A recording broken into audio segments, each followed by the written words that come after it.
Hello, দিনটা ছিল Sunday. তো সন্ধ্যেবেলা ঘরে বসে থাকবো, তাই বেরিয়ে পড়লাম। কোথায় আর যাব বাপের বাড়ি, ছেলের পছন্দের জায়গা গদাই বাড়ি। তো এই দেখো অলরেডি ও ড্রাইভার সিটে বসে পড়েছে ড্রাইভার আঙ্কেলের সাথে।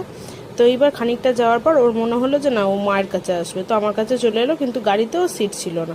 তাই ও দাঁড়িয়ে দাঁড়িয়ে যাচ্ছে। আর এই যে আমি এসে মাকে নিয়ে একটু বেরিয়েছিলাম, মা কিন্তু বুঝতে পারিনি, তাই ওরম গম্ভীর হয়েছিল। ফিরে এসে আমি একটুখানি দেখে নিলাম বোন ঘরটা কেমন সাজিয়েছে। ও নেলের এখানে সব জিনিসপত্র রেখেছে, এখানেই ও কাস্টমারের সাথে কাজ করে, এই করে, তার জন্য এই ঘরটা একটু সাজিয়েছে। আর এই যে দেখছো আমার বাবা এই যে ফটোটা বাড়িতে ঢুকতেই রেখে দিয়েছে, বলে কি গদাইয়ের মুখ দেখে ঢুকলে সবাই দিন ভালো যাবে। তো এসে অলরেডি বাবার কাছে, মানে আমার ছেলের গদাইয়ের কাছে ছেলে চলে গেছে, গিয়ে এইবার আর তো কারোর কাছে আসবে না, ও তো মজা পেয়ে গেছে। দেখছো কত আনন্দ গদাইয়ের কাছে গিয়ে।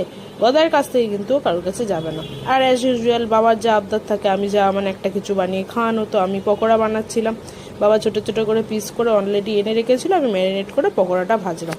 আজকে সন্ধ্যের টিফিনটা এইভাবেই হয়ে গেল। তো আমি যখন পকোড়া ভাজছিলাম, বোনের কীর্তি দেখবো, এই দেখো গরমটা নিয়ে মুখের মধ্যে ভরে দিয়েছে, আর গালটাও পুড়ে গেছে, তাতে হেসে ফেলেছে। তারপর ওকে বললাম যে তুই একটু আমার জন্য চা করে নিয়ে আসবি, তো সবার জন্যই চা করে আনলো। চা আর পকোড়া দিয়ে সন্ধ্যেটা বেশ ভালোই আড্ডা দিয়ে কাটলো।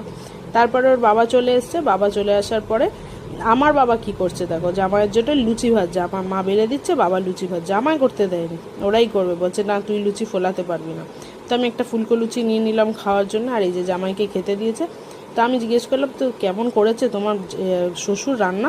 আমার বাবাই চিকেনটা রান্না করেছে, ওই যে দেখিয়ে দিল কেমন হয়েছে। আর আমি লুচি ওই একটার দায় ঠিক আছে, আমি বেশি খেতে পারি না, যার জন্য আমি ভাত খাইছি। আর এই যে দেখো এই সুযোগে আমার ছেলে কি করেছে, ওর মাসির হাতে কামড়ে দিয়েছে। ও যদিও মি ডাকে, মিকে কামড়ে দিয়েছে, দেখছো। তো চলো এবার তো ফেরার পালা, রাত হয়ে গেছে। এবার ফেরার আগে আমার দিদা ওকে আদর করছে। আর ওই যেহেতু ও বাইরে গাড়ি দেখে ফেলেছে, ওই জন্য ও আর কারোর দিকে তাকাচ্ছে না। আর অলরেডি ও ফার্স্ট ড্রাইভার সিটের ওখানে বসেই গেছে গাড়ি আসার জন্য। আর বাড়ি এসে আবার ও দুষ্টুমি শুরু করে দিয়েছে। ও তোমাদের সাথে তো শেয়ার করা হয়নি, বিরাজকে ভোট দিতে গেছিলো। না না, ভোট না, অ্যাকচুয়াল পোলিও খেতে গেছিলো। তো চলো আজ আসি, আজকে ঘুমোতে ওর অনেকটাই লেট হয়ে গেল, ওকে ঘুম পাড়াই। দেখা হচ্ছে খুব শিগগিরই পরের একটা ব্লগে। আর তোমরা কিন্তু চ্যানেলটাকে একটু সাবস্ক্রাইব করতে ভুলো না, আর লাইক কমেন্ট করতেও ভুলো না। দেখা হচ্ছে খুব শিগগিরই পরের একটা ব্লগে। আর তোমাদের কার কার বাচ্চারা পোলিও খেলো অবশ্যই কমেন্ট